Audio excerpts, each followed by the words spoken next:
mastery of this new kind of drunkenness. Only the young had so short a time before them that they could not afford to wait. They tried, however, to cram themselves back into the old round holes, and mutilated their unaccountably squared personalities in the process. Time eased the fit for some. For some who had sent their minds home ahead of their bodies, the adjustment was neither long nor unwelcome, though it could not be without pain. To some, the whole of Comerford seemed now only a green round hole, not big enough to hold them. They despised it both for what had changed in it and for what had remained the same, because they had lived too long enclosed in the changes and the monotonies of their own natures, and could no longer distinguish great from small. If day-to-day life could halt at such a time, and give all the lost people time to get their bearings, things would be easier. But it went on steadily, or rather unsteadily, all the time, full of all the old snags and spiteful with new ones. Colliers' sons went back to the pits and found themselves working side by side with Ukrainians, Poles, Czechs, Lithuanians, Letts, whose wartime alliance was just falling apart into 100 minor incompatibilities. And soon came even the few screened Germans out of their captivity to fester among their ex-enemies without being able to reunite them. Nice-looking, stolid young men, hard workers, a good type. But they did not always remember to keep the old Heil Hitler off their tongues. And the leftward-inclined youngster with Welsh blood in his veins and a brother dead in some stalag or other was liable to notice these things. Maybe he picked a fight. Maybe some older and cooler minds broke it up. Maybe he just got his room at the hostel rifled and his books shredded. Or maybe some evening in the dark, pepper found its way into his eyes. No one knew how. No connection with the war, of course. The war was over.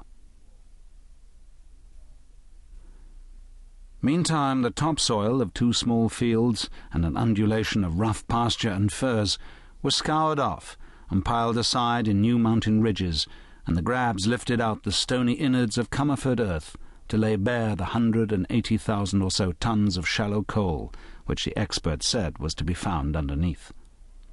As if the earth cried, instant outcry broke out over the issue, one faction crying havoc for the 2 fields, a smaller and less vociferous group welcoming the levelling of the furze mounds and the tidying of the ground long ago mauled by shallow dog-hole mining.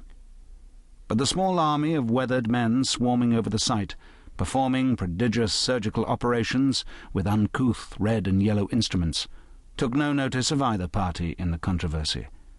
They assembled about them every conceivable variety of weatherproof and weatherproof ex-army clothing, making their largeness larger still under leather jerkins and duffel coats.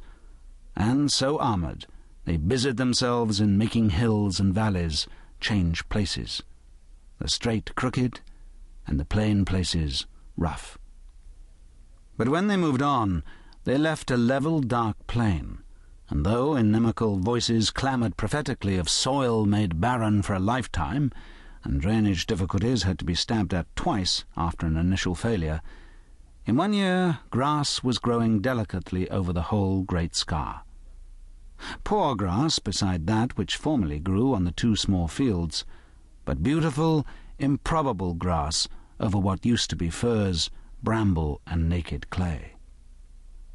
And from the returned young men themselves, wise and foolish, willing and unwilling soldiers in their time, proceeded outward through their families and their friends, shuddering cycles of unrest, like the tremors before earthquake. They came, trailing clouds of tattered and tired glory, which they could neither repair nor shake off. The unimaginative were the luckiest, or those whose supposedly adventurous army career had been spent largely among the mud and boredom and potatoes. But some came haunted by the things their own hands had done and their own bodies endured, growths from which no manner